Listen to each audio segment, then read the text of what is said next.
पिछले क्लास में हम लोगों ने पढ़ा था motion in a plane.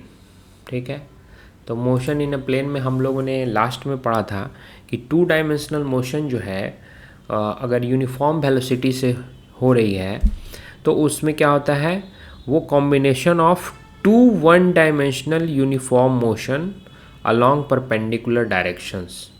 That means suppose एक टू डायमेंशनल मोशन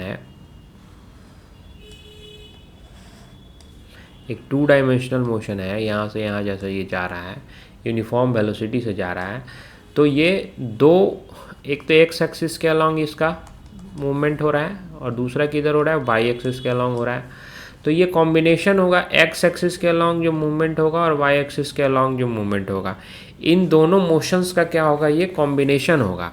जैसे हम लोगों ने कल रिजल्ट निकाला था कि जो final x i cap, final position vector जो था x i cap plus y j cap, ये किसके इक्वल होगा, is equal to x not plus v x t i cap plus y not plus v y t j cap. ठीक है, ये T है, T. तो हम लोगों ने यहाँ पे क्या निकाला था कि यहाँ से क्या हो जाएगा, आई का कोफिशिएंट दोनों साइड सेम हो जाएगा, एक्स इज इक्वल टू क्या हो जाएगा, x not plus v x t and y is equal to क्या हो जाएगा, y not plus v y t. इसे पता चला क्या कि जो टू डायमेंशनल मोशन है वो एक्चुअल में क्या हो रहा है, वन टाइम ईच डायमेंशन, जो पहला जैसे एक्स वाले एक्सिस में और दूसरा क्या है ये वाई वाले एक्सिस में, इन दोनों में जो मोशन का इक्वेशन आता है उसी का ना ये कॉम्बिनेशन है, ये प्लस साइन से ऐड कर रहे हैं इसको। तो ये टू डायमेंशनल मोशन क्या हो गया, टू वन डायमेंशनल मोशन का कॉम्बिनेशन है। अब इसी के बेसिस पे हम लोग पाथ ऑफ द ऑब्जेक्ट, अब ये जो ऑब्जेक्ट मूव कर रहा है, जो हम लोगों ने पिछले क्लास में देखा था कि ए से बी तक मूव करता है, यूनिफॉर्म वेलोसिटी से मूव करता है। कैसे मूव कर रहा है, यूनिफॉर्म वेलोसिटी से। ऑब्जेक्ट मूव कहाँ कर रहा है, तो टू डायमेंशन में कर रहा है, टू डायमेंशन में, टू डायमेंशनल प्लेन में। ठीक है, मोशन इन अ प्लेन इसीलिए बोल रहे हैं। और इसमें क्या है, वेलोसिटी क्या है इसकी, यूनिफॉर्म वेलोसिटी से, यूनिफॉर्म वेलोसिटी से ये मूव कर रहा है। ठीक है, तो इस केस में पाथ ऑफ द ऑब्जेक्ट क्या होगा, path of the object, path of the object क्या होगा। तो हम लोग पहले से जानते हैं कि पाथ अगर किसी चीज़ का निकालना है तो y को x के फॉर्म में अगर हम लोग निकाल दें तो वही पाथ होता है। जैसे स्ट्रेट लाइन का जो है, स्ट्रेट लाइन का इक्वेशन क्या होता है, स्ट्रेट लाइन का इक्वेशन क्या आता है, y is equal to m x plus c आता है। यहाँ m क्या होता है, m स्लोप होता है उस लाइन का, जैसे कि ये लाइन है तो अब इसका जो है ये थीटा एंगल बना रहा है, तो tan थीटा क्या हो जाएगा, यहाँ पे tan थीटा स्लोप हो जाता है। ठीक है, तो यहाँ पे m क्या है, इसका स्लोप है इस लाइन का, और c एक कांस्टेंट है। तो रिलेशन किस में आ रहा है, ये y एंड x के बीच एक रिलेशन एस्टैब्लिश हो रहा है। तो कोई ऐसा इक्वेशन जिसमें y और x के बीच में रिलेशन एस्टैब्लिश हो तो उसको कहते हैं पाथ ऑफ द ऑब्जेक्ट। तो यहाँ पे पाथ ऑफ ऑब्जेक्ट क्या हो रहा है, स्ट्रेट लाइन मोशन। अगर इस तरह का इक्वेशन आएगा तो हम देखेंगे कि जो इक्वेशन जो हम लोगों ने टू डायमेंशन का इक्वेशन निकाला था, जो कि combination of two one dimensional motion था, तो वो एक्चुअल में उसका पाथ किस तरह का आता है।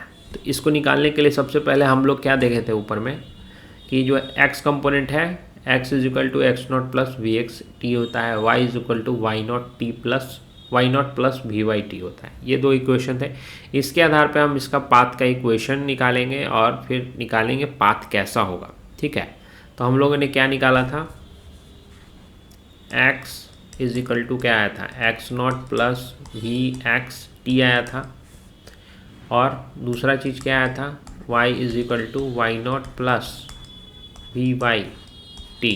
ठीक है, ये फर्स्ट, ये सेकेंड। ठीक है, तो फर्स्ट इक्वेशन से आप पहले वाले इक्वेशन से आते हैं, फ्रॉम इक्वेशन फर्स्ट। यहाँ पे क्या है, x is equal to x not plus v x t है, देयरफॉर वी एक्स टी क्या हो जाएगा, एक्स नॉट इस साइड जाएगा तो x माइनस एक्स नॉट हो जाएगा, ठीक है। तो यहाँ से वी एक्स क्या होगा,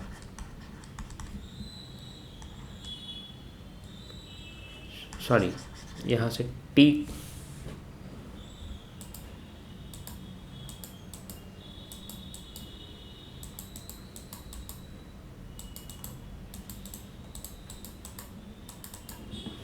ठीक है, यहाँ से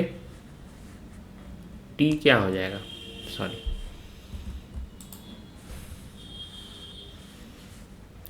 t हो जाएगा x minus x naught divided by v x, ठीक है। ये थर्ड इक्वेशन आ गया। तो थर्ड इक्वेशन को सेकंड इक्वेशन में पुट करते हैं। सेकंड इक्वेशन क्या है, y is equal to y not plus v by t, ठीक है। अब ये जो थर्ड इक्वेशन से t का वैल्यू इसमें पुट कर देंगे, तो y इज इक्वल टू क्या आ गया, y not plus v by t है, तो वी वाई रहेगा जिसका और टी की वैल्यू है हम यहाँ पे पुट करेंगे, x minus x naught by v x.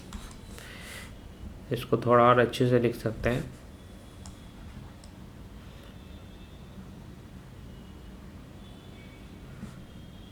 यहाँ से क्या आ जाएगा, y is equal to y not plus v y by v x into x minus x not.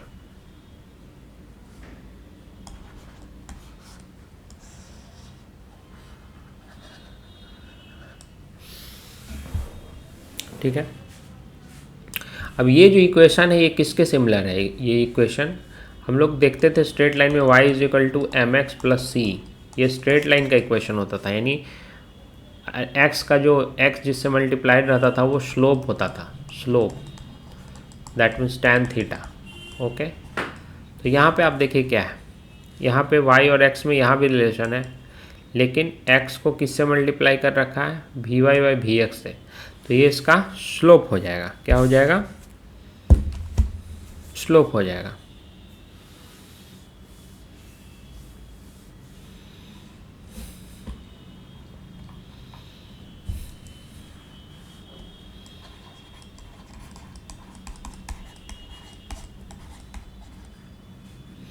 Slope हो गया यहाँ से v y by v x, ठीक है। तो यहाँ से हमका क्या कंक्लूजन निकला, ये स्ट्रेट लाइन का इक्वेशन आ गया, यानी कि यूनिफॉर्म मोशन से अगर कोई टू डायमेंशनल प्लेन में मूव करता है तो उसका इक्वेशन यानी कि उसका पाथ कैसा होगा, स्ट्रेट लाइन होगा। तो हम लोग कंक्लूजन को लिख लेते हैं यहाँ पे, देयरफॉर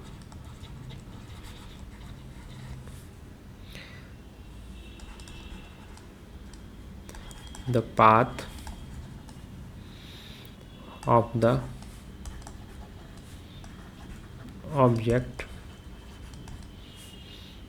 moving with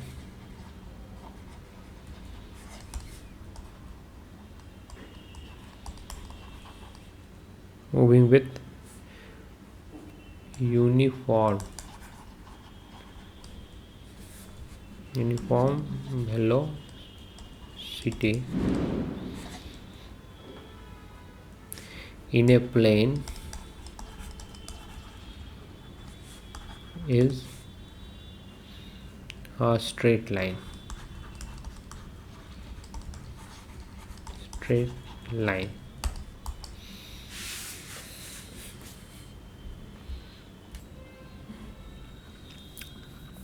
तो बच्चों हम लोग इसके बाद फिर से आते हैं वापस। तो यहाँ पे हम लोगों ने क्या देखा, ये जो इक्वेशन आया, ये इक्वेशन स्ट्रेट लाइन का आया, y is equal to y not plus v y by v x, x minus x naught, इस फॉर्म में आया।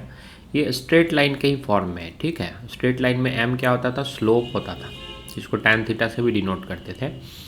तो यहाँ पे वही है, ठीक है, ये स्लोप है और ये कांस्टेंट हो गया, ठीक है। तो स्लोप इसका क्या हो गया, v y by v x. तो यहाँ से हम लोग को पता चल गया कि path of the object moving with uniform velocity in a plane is a straight line. ठीक है, स्ट्रेट लाइन होता है। अब हम लोग आगे चलते हैं, मोशन विथ यूनिफॉर्म एक्सेलरेशन। अब हम लोग कहाँ चलते हैं, motion with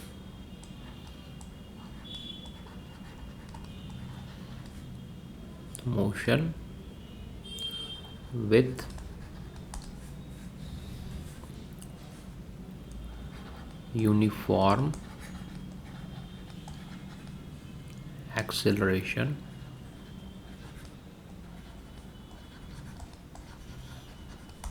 in a plane. ठीक है, अभी तक हम लोगों ने पढ़ा था यूनिफॉर्म वेलोसिटी से, अब हम कह रहे हैं कि यूनिफॉर्म एक्सेलरेशन से कोई बॉडी मूव कर रहा है। एक्सेलरेशन क्या होता है हम लोग पहले बता चुके थे, rate of change of velocity, उसको हम लोग कहते हैं एक्सेलरेशन।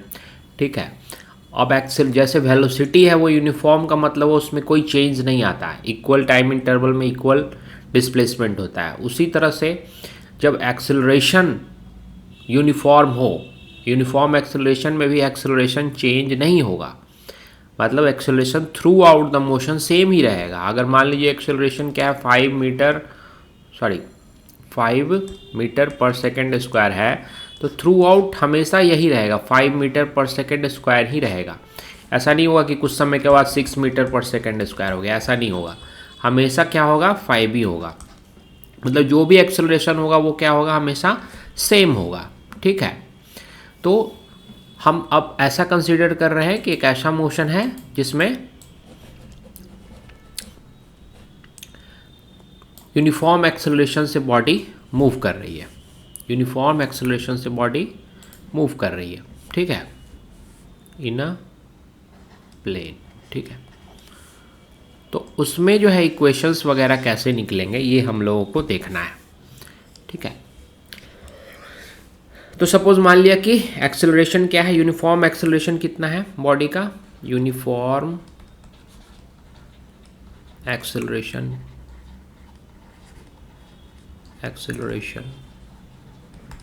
ये क्या है, ए है, ए है। ठीक है, तो हम लोगों ने यूनिफॉर्म एक्सेलरेशन का डेफिनेशन क्या पढ़ा था, डेफिनेशन में लिखा देता हूँ, an object is said to be moving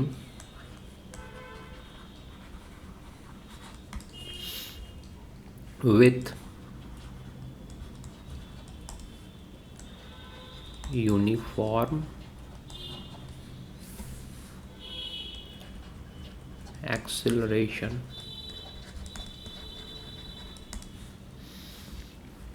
in a plane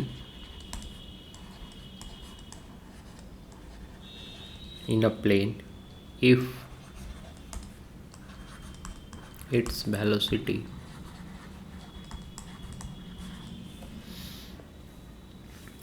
vector changes by equal amounts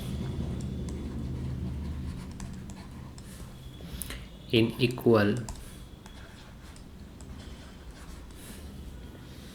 interval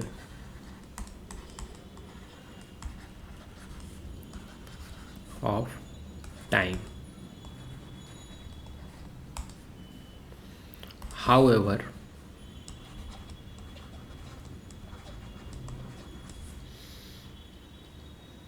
small these time intervals may be. Time intervals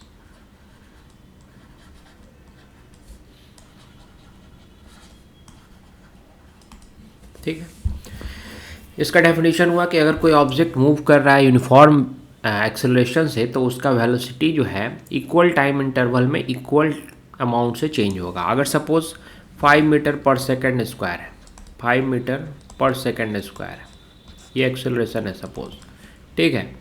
तो 1 सेकेंड में क्या होगा, 10 से 10 है, अगर मान लीजिए वेलोसिटी कितनी है 10 मीटर पर सेकेंड है, तो ये 1 सेकेंड के बाद क्या हो जाएगा, 1 सेकेंड के बाद इसका वेलोसिटी क्या हो जाएगा 5 मीटर पर सेकेंड हो जाएगा, और फिर अगले 1 सेकेंड के बाद क्या हो जाएगा 0 हो जाएगा।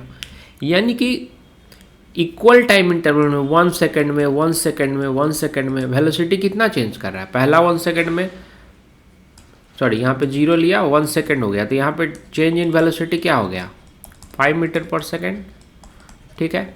फिर यहाँ पे भी आप देखिए, यहाँ पे भी अगले 1 सेकेंड में क्या हो गया, अगर इसको हम ऐसे देखने में दिक्कत हो रही है तो 0 सेकेंड पे 10 मीटर पर सेकेंड था, जब 1 सेकेंड हुआ तो 5 मीटर पर सेकेंड हुआ, फिर जब टाइम 2 सेकेंड हो गया तब कितना हो गया, तब 0 हो गया, तो यहाँ भी चेंज कितना हो गया डेल्टा भी 5 से 0 हो गया, यानी फिर यहाँ 5 मीटर पर सेकेंड का चेंज आया। यानी कि इक्वल टाइम इंटरवल में पहला इंटरवल लिए थे हम लोग 1 सेकेंड का, उसमें चेंज कितना हुआ 5 मीटर पर सेकेंड, अगला इंटरवल लिए फिर क्या हुआ 5 मीटर पर सेकेंड। तो यही डेफिनेशन है कि अगर वेलोसिटी जो है इक्वल टाइम इंटरवल में इक्वल चेंज हो रहा है तो कहेंगे कि वो बॉडी जो है यूनिफॉर्म एक्सेलरेशन से मूव कर रहा है, चाहे वो कितना भी छोटा, हम यहाँ पे 1 सेकेंड का लिए 2 सेकेंड का भी ले सकते थे टाइम इंटरवल, हाफ सेकेंड का भी ले सकते थे, ये हमारी मर्जी है हम कितना इंटरवल लेते हैं, कितना छोटा से छोटा भी लेंगे ना तो इक्वल ही होगा, ठीक है। अब एक्सेलरेशन क्या है, वेक्टर क्वांटिटी है, एक्सेलरेशन क्या है वेक्टर क्वांटिटी है, ये क्या है वेक्टर क्वांटिटी है। तो वेक्टर है तो इसमें क्या क्या होगा, पहला क्या होगा मैग्नीट्यूड होगा, दूसरा क्या होगा डायरेक्शन होगा, वेक्टर क्वांटिटी में यही दो चीज़ें होती है। और हम लोग पहले ही क्या कह चुके हैं कि ये एक्सेलरेशन क्या है यूनिफॉर्म है, यानी ये चेंज नहीं हो रहा है। इसका मतलब क्या होगा मैग्नीट्यूड भी क्या होगा सेम ही रहेगा throughout the motion, change ही नहीं होगा ना, क्योंकि यूनिफॉर्म एक्सेलरेशन है, यूनिफॉर्म मतलब वो चेंज नहीं होगा, ठीक है। तो डायरेक्शन भी क्या होगा हमेशा सेम ही रहेगा, वो भी चेंज नहीं होगा, ठीक है। तो ये हो गया यूनिफॉर्म एक्सेलरेशन। हम लोग पहले क्या पढ़े थे यूनिफॉर्म वेलोसिटी, अगर यूनिफॉर्म वेलोसिटी से कोई प्लेन में मूव कर रहा था तो पाथ कैसा मिल रहा था हमको, पाथ मिल रहा था क्या स्ट्रेट लाइन, पाथ क्या था हमारा स्ट्रेट लाइन का इक्वेशन आया था। उसी तरह से अगर यूनिफॉर्म एक्सेलरेशन से मूव करे, यूनिफॉर्म एक्सेलरेशन, एक्सेलरेशन को ऐसे भी डिनोट कर सकते हैं, इन दैट केस पाथ क्या होता है पैराबोलिक होता है, पैराबोलिक मैंने पैराबोला के फॉर्म में होता है, जैसे ऐसे हो गया, ये क्या है पैराबोला है, या फिर ऐसे हो गया, ठीक है। तो पैराबोला के फॉर्म में होता है, इसको भी हम डिराइव करेंगे, जैसे स्ट्रेट लाइन पाथ होता है ये हम लोगों ने डिराइव किया ना, उसी तरह से पैराबोला होगा ये भी हम लोग डिराइव करेंगे, ठीक है। उससे पहले हम लोग थोड़ा सा एक्सेलरेशन को डिराइव कर लेते हैं इक्वेशन के फॉर्म में, ठीक है।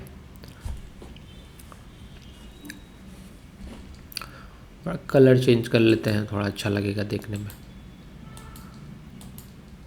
तो कलर चेंज ही नहीं हो रही है,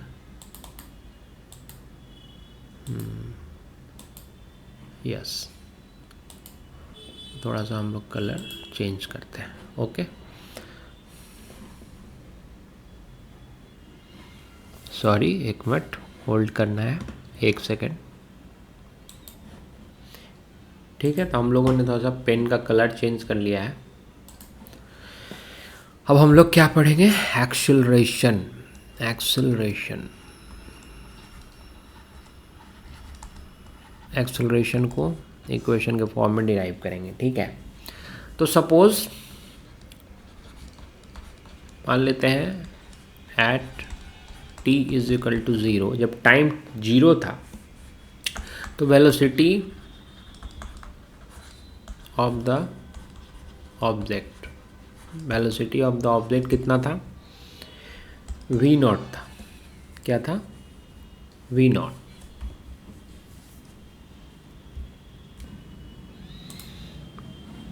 v नॉट था, वेलोसिटी कितना था, v नॉट।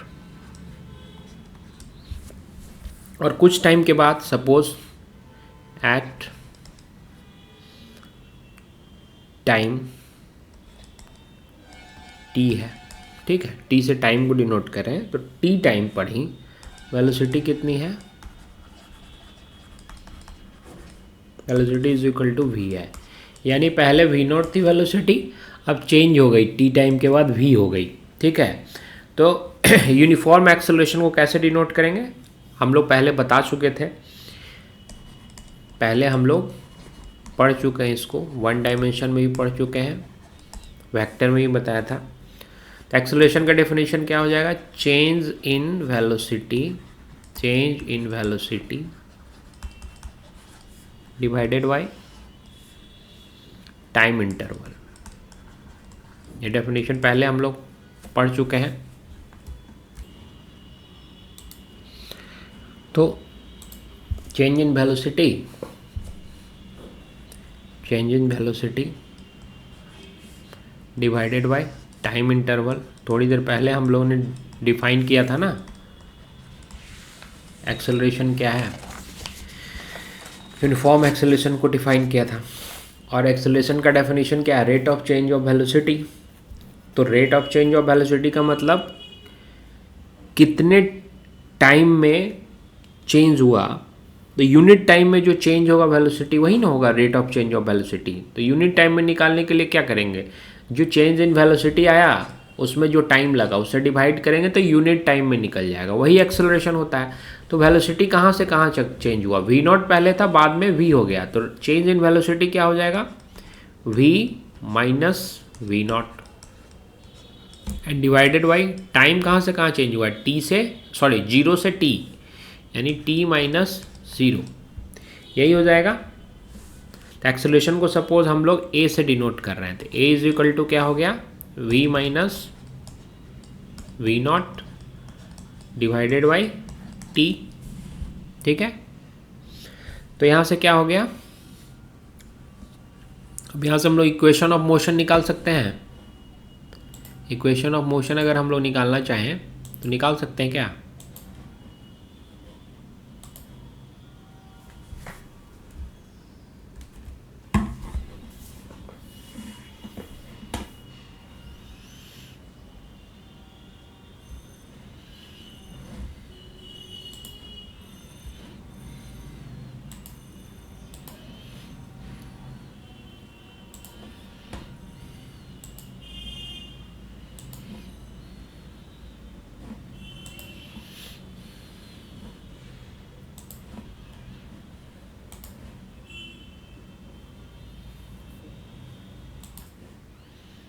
हम लोग यहाँ से इक्वेशन ऑफ मोशन को निकालेंगे। एक्सेलरेशन तो हम लोगों ने निकाल लिया, थर्ड क्या करेंगे, सॉरी सेकंड हो गया ये, इक्वेशन ऑफ,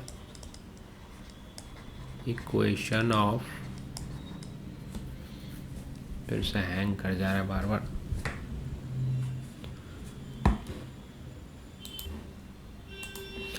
यहाँ से इक्वेशन ऑफ मोशन हम लोग निकालने वाले हैं।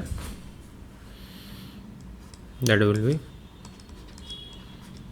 Equation of motion, okay. तो हम लोगों ने क्या निकाला, a is equal to v minus v naught divided by t. तो क्रॉस मल्टीप्लिकेशन करेंगे तो क्या हो जाएगा, ये हो जाएगा a t is equal to v minus v naught, ठीक है। इसको इस साइड ले आएंगे तो क्या हो जाएगा, a t is equal to, sorry ये वी नॉट इस साइड आ गया, तो v naught plus a t is equal to v हो गया। इसको हम ऐसे भी लिख सकते हैं, v is equal to v naught plus a t, ये हो गया इक्वेशन ऑफ मोशन। मतलब अगर इनिशियल वेलोसिटी पता हो और एक्सेलरेशन पता हो, टाइम पता हो, तो हम लोग फाइनल वेलोसिटी निकाल लेंगे।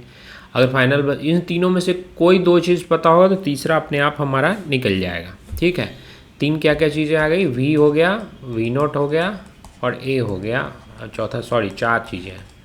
इनमें से कोई भी तीन चीज़ पता होगी तो चौथी चीज़ निकल जाएगी इस इक्वेशन से। ठीक है, तो ये हमारा इक्वेशन ऑफ मोशन हो गया। अब इसी इक्वेशन ऑफ मोशंस को हम रेक्टेंगुलर कोऑर्डिनेट्स के फॉर्म में लिखते हैं इन टर्म्स ऑफ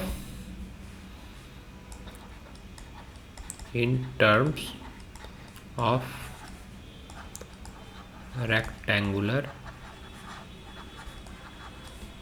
कंपोनेंट्स, या कोऑर्डिनेट जो लिखना है लिख सकते हैं, कंपोनेंट्स, रेक्टेंगुलर कंपोनेंट्स में हम लोग इसको लिखेंगे। ठीक है, तो हम लोग जैसे वी था, हम लोगों ने वी था तो इसको क्या एक्स कंपोनेंट में एक लिखा था, v x i cap plus v y j cap लिखा था। उसी तरह से अगर सपोज कोई आर पोजीशन वेक्टर था, उसको हम लोगों ने क्या लिखा था, एक्स आई प्लस वाई जे कैप।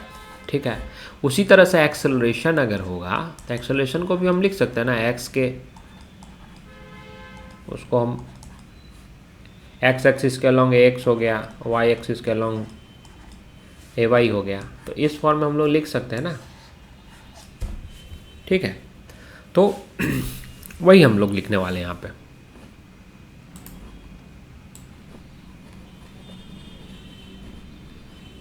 हम लोग यहाँ पे तो इसको मैं इरेज कर दे रहा हूँ। ठीक है, तो यहाँ पे हम लोग लिख लेते हैं suppose a x and a y are the magnitudes of the rectangular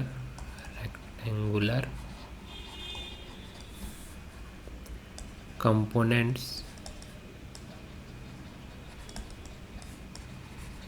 of acceleration A along x axis and y axis। ठीक है, x axis and y axis के अलॉन्ग इसका कंपोनेंट है रेस्पेक्टिवली।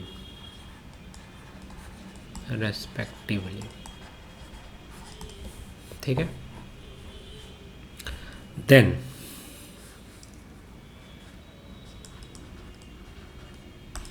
हम लोग क्या लिख सकते हैं, ए को ए x i cap plus a y j cap, और यहाँ पे ए का मैग्नीट्यूड क्या हो जाएगा, ए का मैग्नीट्यूड मॉड के फॉर्म में लिखते हैं, वेक्टर में मैंने पढ़ाया था। ये क्या होगा, ए x square plus a Y square, यानी एक्स कंपोनेंट वाई कंपोनेंट जो होगा दोनों का रूट अंडर होल, मतलब स्क्वायर का रूट, स्क्वायर का एडिशन का रूट होगा। ठीक है, अब यूनिफॉर्म एक्सेलरेशन है, तो यूनिफॉर्म एक्सेलरेशन है तो मैग्नीट्यूड हमेशा सेम होगा, डायरेक्शन सेम होगा, यानी मैग्नीट्यूड यही है ना, मैग्नीट्यूड कांस्टेंट होगा हमेशा, मैग्नीट्यूड कांस्टेंट होगा, यानी इसका मैग्नीट्यूड कांस्टेंट होने के लिए ए एक्स को भी कांस्टेंट होना पड़ेगा, ए वाई को भी कांस्टेंट होना पड़ेगा। ठीक है, तो since magnitude of a is constant, तो एक्स क्या हो जाएगा, x is equal to constant and a y, ये भी क्या हो जाएगा, कांस्टेंट हो जाएगा, दोनों यहाँ से कांस्टेंट हो गए। और हमारे पास पहले से इक्वेशन क्या है, नाउ हम लोग पहले से इक्वेशन क्या निकाले थे, v is equal to v naught plus a t, यही इक्वेशन था हमारे पास। अब हम इसको क्या लिख सकते हैं, सबको हम लोग रेक्टेंगुलर में कंपोनेंट में तोड़ देंगे, तो v क्या हो जाएगा, v x i cap plus v y j cap ठीक है। उसी तरह से वी नॉट को क्या लिख सकते हैं, v x not i cap plus v y not j cap. उसी तरह से ए क्या हो जाएगा, a x i cap plus a y j cap. अब ये तीनों वैल्यू को इस इक्वेशन में हम लोग पुट कर देंगे। पुट कर देंगे तो क्या हो जाएगा, v इज इक्वल टू क्या हो जाएगा, v x i cap plus v y j cap is equal to क्या हो जाएगा, वी नॉट। यहाँ पे वी नॉट है, वी नॉट की वैल्यू यहाँ है हमारे पास v x not i cap plus v y not j cap plus यहाँ ए वाई है, सॉरी ए है, ए की वैल्यू क्या है यहाँ से, x naught x i cap plus a y j cap. तो ये हो जाएगा हमारा a x i cap plus a y j cap into t. अब जो आई कैप है सबको एक साथ कर देते हैं। जैसे वी एक्स नॉट यहाँ पे है, यहाँ पे क्या है, ए एक्स इंटू टी हो जाएगा। तो यहाँ पे लिख सकते हैं इसको वी एक्स नॉट प्लस यहाँ पे ए एक्स इंटू टी, ए एक्स टी, इसको क्या कहेंगे, आई कैप। उसी तरह से जे कैप वाले सबको साथ कर देंगे तो v y not plus a y t, ये क्या हो जाएगा, जे कैप। अब यहाँ पे आई का कोफिशिएंट और जे का कोफिशिएंट दोनों left hand side right hand side equal करेंगे। तो यहाँ क्या आ जाएगा, यहाँ आ जाएगा v x is equal to v x not plus a x t और v y is equal to v y not plus a y T.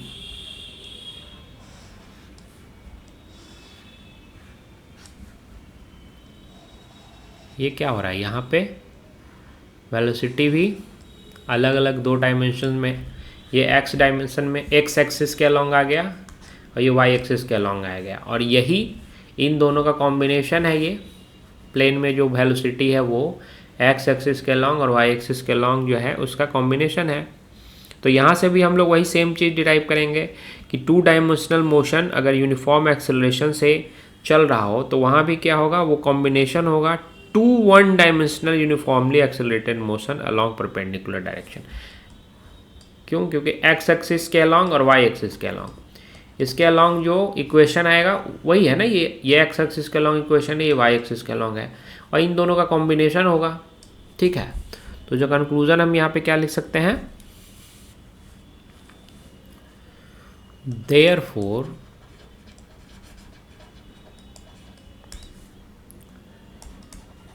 two dimensional motion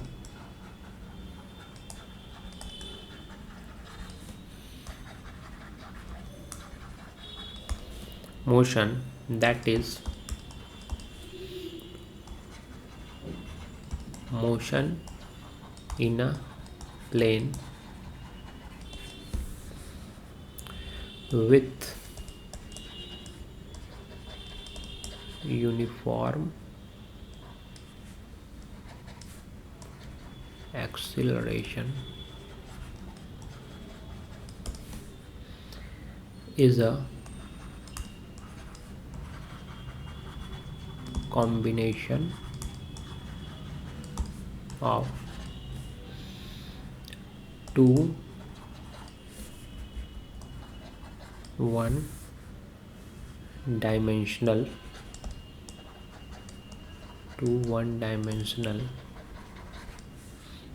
uniformly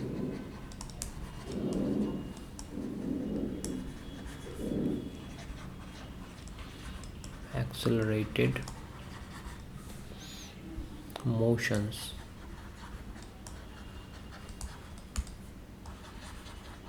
along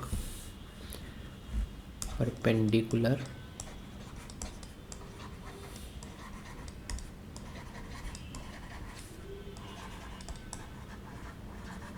directions.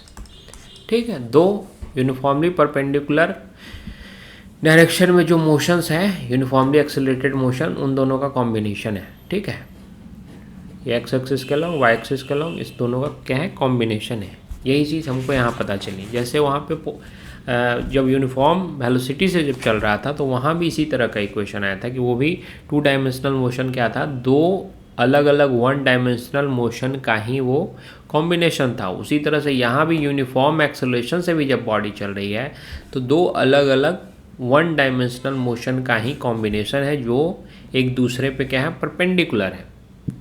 ठीक है, तो ये हम लोगों ने कर लिया। इसके बाद हम लोग चलते हैं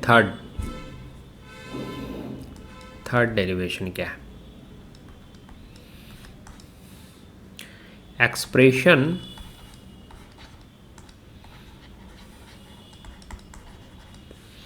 फॉर डिस्प्लेसमेंट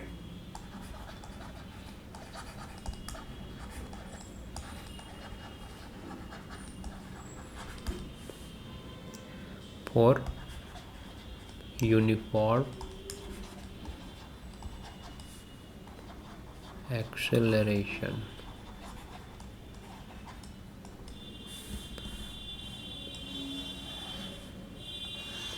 ठीक है, अभी तक हम लोग वेलोसिटी निकाले, एक्सेलरेशन निकाले। अब जो है एक्स डिस्प्लेसमेंट हम लोग डिराइव करेंगे। वेलोसिटी अगर यूनिफॉर्मली एक्सेलरेटेड है कोई बॉडी तो उसमें डिस्प्लेसमेंट को कैसे इक्वेशन के फॉर्म में दिखाते हैं वो यहाँ पर होगा। तो सपोज़ जब टाइम 0 था, suppose at t is equal to 0, velocity क्या था, velocity of the object is equal to v nought, और at t is equal to t, जब t टाइम था वेलोसिटी कितना हो गया, v हो जाता है। ठीक है, यानी v नॉट पहले था जब टाइम 0 था, यानी जब बॉडी मूव करना स्टार्ट किया था उस टाइम v नॉट वेलोसिटी था, और जब टाइम t हो गया तो वेलोसिटी कितना हो गया, v हो गया। ठीक है, तो एवरेज वेलोसिटी जो होगा, एवरेज वेलोसिटी, सपोज इसको हम VAV से डिनोट करते हैं, VAV से। ठीक है, तो इस टाइम इंटरवल में, ड्यूरिंग द टाइम इंटरवल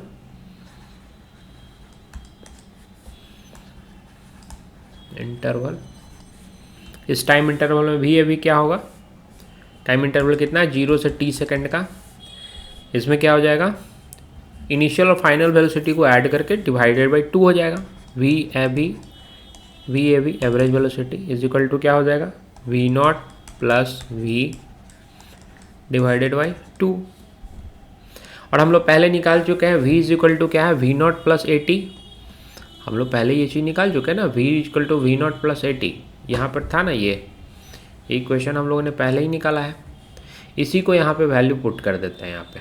ठीक है, तो VAV क्या हो जाएगा, v नॉट प्लस, और v को क्या लिख सकते हैं, v नॉट प्लस 80।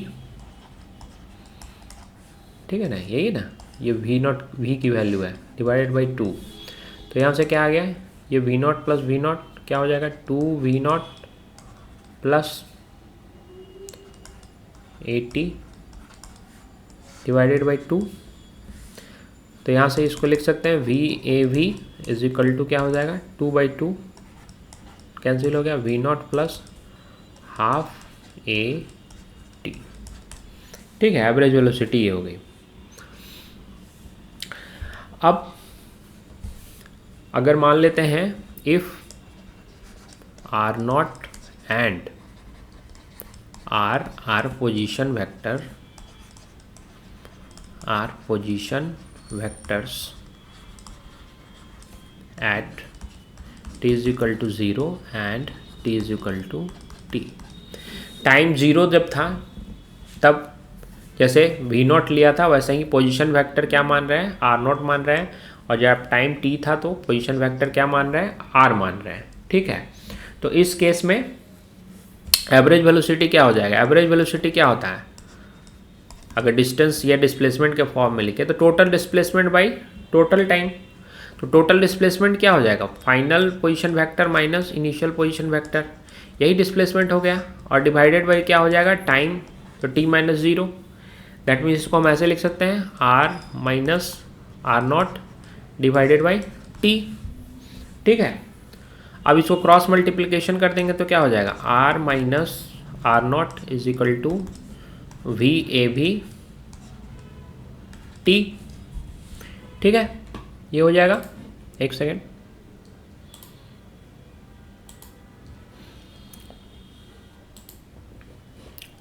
ये हो गया इक्वेशन। ठीक है, अब यहाँ पे हम लोग वी ए वी का वैल्यू भर देंगे, पुट कर देंगे। यहाँ पे वी ए वी का हम लोगों ने निकाला था ये वैल्यू, इसको पुट कर देंगे यहाँ पे। इसको क्या लिख सकते हैं, यहाँ से पहले तो आर नॉट को इधर ले आते हैं राइट साइड, तो आर इज इक्वल टू हम लोग लिख सकते हैं r naught plus v a v into t. Okay, और हम लोग पहले वी ए वी की वैल्यू निकाल चुके हैं, v naught plus half a t. कहाँ से निकाला, अभी थोड़ी देर पहले हम लोगों ने यहाँ पे निकाला था, v a v is equal to v naught plus, चलिए इसको मैं यहाँ पे ये घेर देता हूँ तो समझ में ज़्यादा आएगा,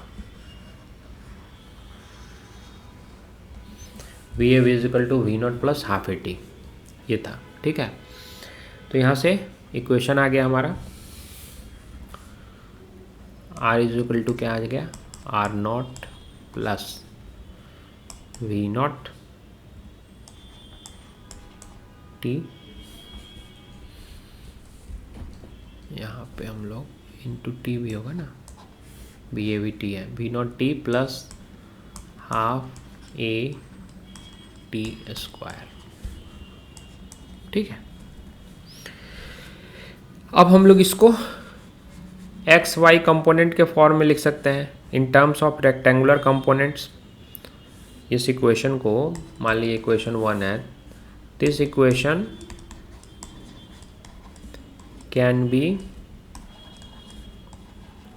written in terms of rectangular components। ठीक है, रेक्टेंगुलर कंपोनेंट्स में लिखेंगे तो r को हम लोग क्या लिख सकते हैं, x i cap plus y j cap. Okay, r nought को क्या लिख सकते हैं, x not i cap plus y not j cap.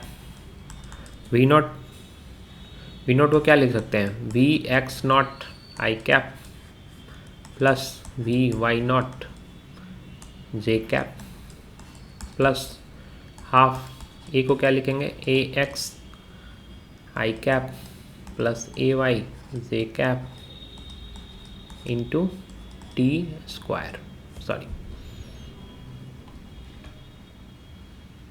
T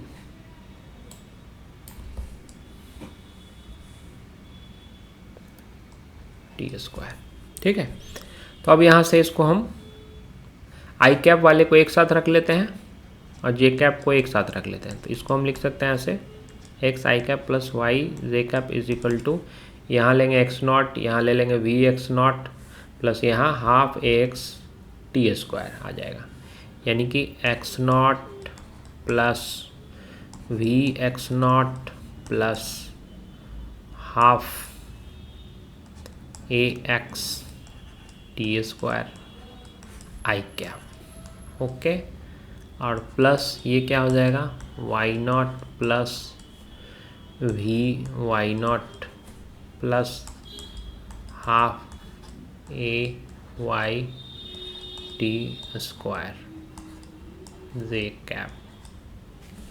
ठीक है, तो यहाँ से आई कैप का कोफिशिएंट एक्स इधर है और इधर क्या है, ये है, वाई जे कैप का कोफिशिएंट ये है, तो लेफ्ट और राइट साइड इक्वल कर देंगे हम लोग। तो एक्स को हम लोग लिख सकते हैं x not plus v x not plus half a x t square. ठीक है, और y को क्या लिख सकते हैं, y not plus v y not plus half a y t square. Okay, मान लिया ये इक्वेशन 1, ये इक्वेशन 2।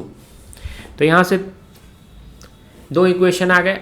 अब इन दो क्या है, ये दोनों इक्वेशन क्या है, सेकेंड डिग्री के इक्वेशन है। ठीक है, इसको जब हम सॉल्व करेंगे तो ये सेकेंड डिग्री का इक्वेशन मिलेगा हमको, क्योंकि टी स्क्वायर के फॉर्म में है। जब हम इसको y को x के फॉर्म में लिखने की कोशिश करेंगे, जब सॉल्व करेंगे, वो थोड़ा कॉम्प्लेक्स है, उतना हम लोग को नहीं जाना है, तो वो अल्टीमेटली हमको क्या मिलेगा, सेकेंड डिग्री इक्वेशन मिलेगा।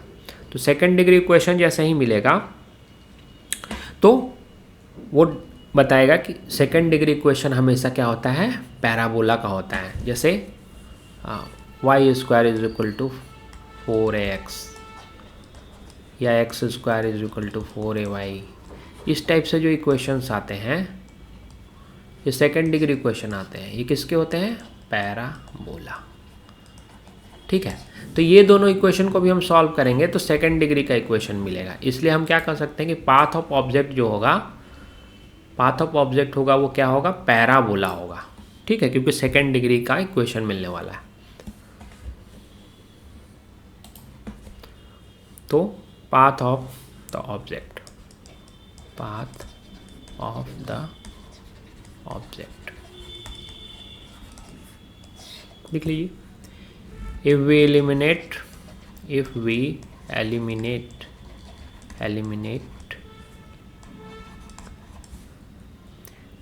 t from equation 1 and 2, t को हम लोग एलिमिनेट करेंगे तो y x के फॉर्म में आ जाएगा।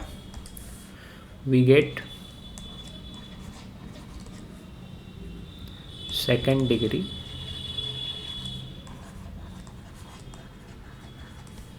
equation in x and y. Therefore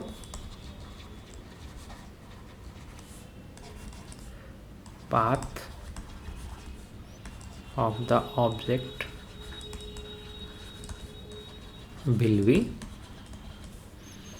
parabolic. Okay, तो इसे हम कह सकते हैं कि अगर कोई ऑब्जेक्ट यूनिफॉर्म एक्सेलरेशन से मूव कर रहा हो तो उसका पाथ कैसा होगा, पैराबोलिक होगा। Therefore path of an object moving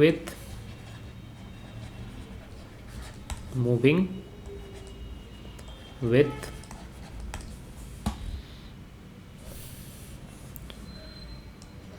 uniform acceleration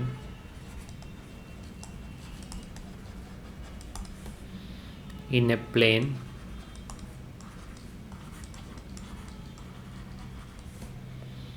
is parabolic। ठीक है, तो आज इतना ही हम लोगों ने जान लिया कि जैसे बताया कि जब यूनिफॉर्म वेलोसिटी से कोई मूव करता है ऑब्जेक्ट तो उसका पाथ कैसा आया था, स्ट्रेट लाइन आया था। उसी तरह से अगर कोई यूनिफॉर्म एक्सेलरेशन से मूव करेगा तो उसका पाथ कैसा आएगा, पैराबोलिक आएगा। तो हम लोगों ने मोशन इन प्लेन में वेलोसिटी, एक्सेलरेशन, इक्वेशन ये सब डिफाइन किए। अब हम लोग नेक्स्ट क्लास में इससे रिलेटेड प्रॉब्लम्स को सॉल्व करेंगे। तो आज बस इतना ही।